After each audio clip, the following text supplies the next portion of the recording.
Enfim, chegou o dia 7 de agosto. É isso aí. Hoje estamos estreando aqui no canal Ricardo Santos, historiador, o quadro Fala Pastor. Nós entrevistamos vários pastores de diferentes segmentos religiosos e hoje nós vamos começar com o pastor Milton Torres. Pela infância que ele teve, ele não poderia ter chegado onde chegou. O que foi que aconteceu? Quais os desafios? Esperamos que por meio dessa entrevista você possa identificar se ele é tradicional, se ele é liberal, conhecer a sua história. Então, vamos lá, todos nós juntos vermos essa entrevista. Milton Torres, que prazer ter você aqui em nosso... Essa pergunta aí me pegou de surpresa. Essa eu não imaginava que você fosse me fazer. Assim, até onde eu saiba... em casa. E os amigos me ligavam às vezes dizendo assim: Milton, por que você não sai? Você vai ficar louco, você precisa sair de casa, você precisa vir. E a verdade é que alguns desses amigos que me ligaram morreram. Porque a verdade é que em nome da religião tantas coisas foram feitas que são terríveis, né? Por exemplo, quando a anestesia foi inventada, muitos pastores e padres proibiam as mulheres de usar a anestesia, por causa da passagem de Gênesis que dizia que a mulher deveria conceber em dor.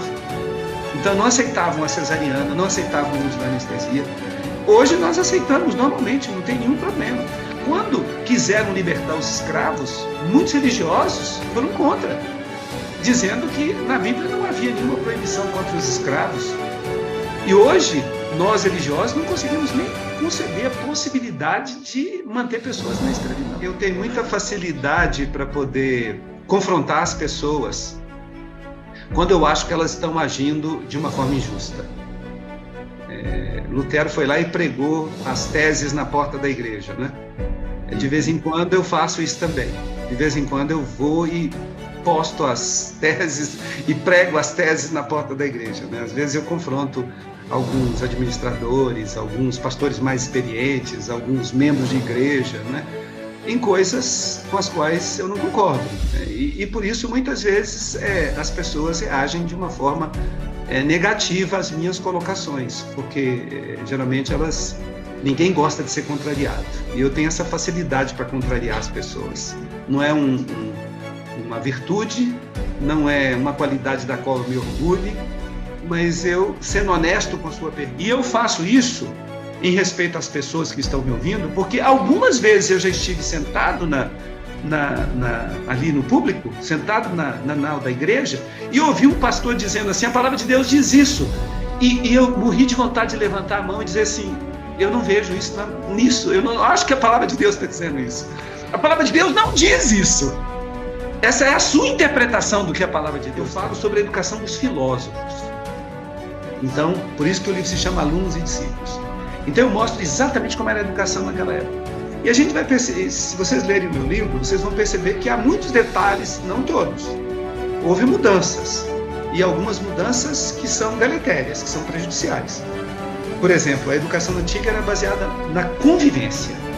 Esse é o aspecto mais importante. Os gregos usavam a palavra sinucia para descrever a convivência. A convivência é o aspecto mais importante. A convivência do mestre com os alunos.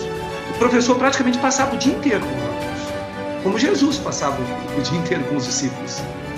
Então, eu falo com bastante detalhes em relação a isso, nesse livro meu, chamado Alunos e Discípulos, e que é vendido por uma editora chamada CE. As pessoas falam muito mal dos educadores e dizem assim: esses professores tradicionais. E quando falam tradicionais, eles querem dizer autoritários. E eu respondo para eles: eu vivi durante a ditadura e não me lembro de ter visto nenhum professor autoritário. Eram professores que me amavam, professores que cuidavam de mim, que se interessavam por mim, que se tornaram meus modelos. Professores a quem eu admiro até hoje. Professores em razão dos quais eu me tornei professores. Somos parte da única profissão que fala mal dos seus próprios profissionais. Porque eu nunca vi um médico falando mal de outro médico. Eu nunca vi um dentista falando mal de outro dentista. E eu escuto professores falando mal de outros professores. Professores que vão lá para frente e falam assim: olha, no passado os professores faziam desse jeito, desse, e está tudo errado. A gente tem que fazer do jeito novo. E eu falo assim, que esperança nós, educadores, vamos ter quando nós falamos mal da nossa profissão? Quando nós falamos mal dos nossos professores? Nós devíamos estar defendendo esses professores e não atacando.